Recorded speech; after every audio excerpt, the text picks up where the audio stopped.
সাবেক সমাজসেবা সম্পাদক DUCSU. Palestine! Palestine! Palestine will be free! From the river to the sea. 1, 2, 3, 4. Occupation over. Occupation over. 1, 2, 3, 4. Zionism over.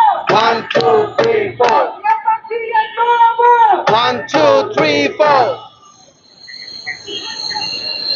বর্তমান ফিলিস্তিনে যে মর্মান্তিক ঘটনাগুলো ঘটছে, আমরা যদি ফেসবুকে কিছুটা সময় নজর রাখি, দেখবো যে ফিলিস্তিন থেকে যে আসা ভিডিওগুলো, কত শিশু হাত খুলে পড়ে আছে, পা খুলে পড়ে আছে, চোখ উপড়ে গেছে, নৃশংস অবস্থায় তাদের দেহগুলো ছিন্ন বিচ্ছিন্ন হয়ে পড়ে আছে, হাসপাতালগুলো চূর্ণ বিচূর্ণ হয়ে গেছে বোমার আঘাতে, মানুষের খাবারের কষ্ট। আমরা দেখি যে খালি পাতিল, একেবারে পাতিলের শেষে কিছু খাবার পড়ে আছে, সেই খাবারটুকু সংগ্রহের জন্য ফিলিস্তিনের মানুষের কি হাহাকার। এমন দুর্বিষহ অবস্থা যে ফিলিস্তিনে ঘটছে, সে ফিলিস্তিনে কিছু মানুষ ফিলিস্তিনের স্বাধীনতার পক্ষে, ফিলিস্তিনের সার্বভৌমত্বের পক্ষে যুদ্ধ করছে, স্বাধীনতা সংগ্রাম করছে। আজকের এই আয়োজন থেকে আমরা ফিলিস্তিনের সেই সব মুক্তিকামী যোদ্ধার সাথে সংহতি জ্ঞাপন করছি। একই সাথে আজকে নানাবিধ বাধা বিঘ্ন এবং ব্যক্তিগত ব্যস্ততাকে পাশ কাটিয়ে আমরা যারা এখানে উপস্থিত হয়েছি, যারা অতিথিরা এখানে উপস্থিত হয়েছেন, তাদের সকলকে ধন্যবাদ জ্ঞাপন করছি।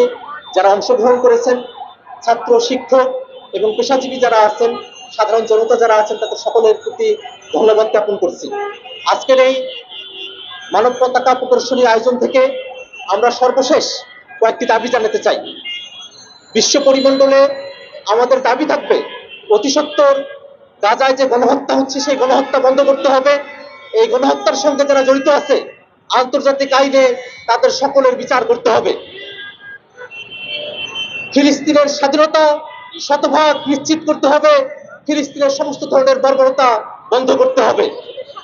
আর বাংলাদেশের নাগরিক হিসেবে বাংলাদেশের সরকারের কাছে আমরা আহ্বান জানাবো, আমাদের পাসপোর্টে আগে যেমন করে এক্সেপ্ট ইসরায়েল ছিল, ইসরায়েলকে স্বীকৃতি না দেবার একটা ব্যাপার স্পষ্ট ঘোষণা ছিল, সেটাকে উঠিয়ে দিয়ে বাংলাদেশের মানুষের যে আবেগ অনুভূতি আছে, ফিলিস্তিনের প্রতি যে তাদের সহমর্মিতা আছে, তাকে বৃদ্ধাঙ্গুলি দেখানোর চেষ্টা করা হচ্ছে।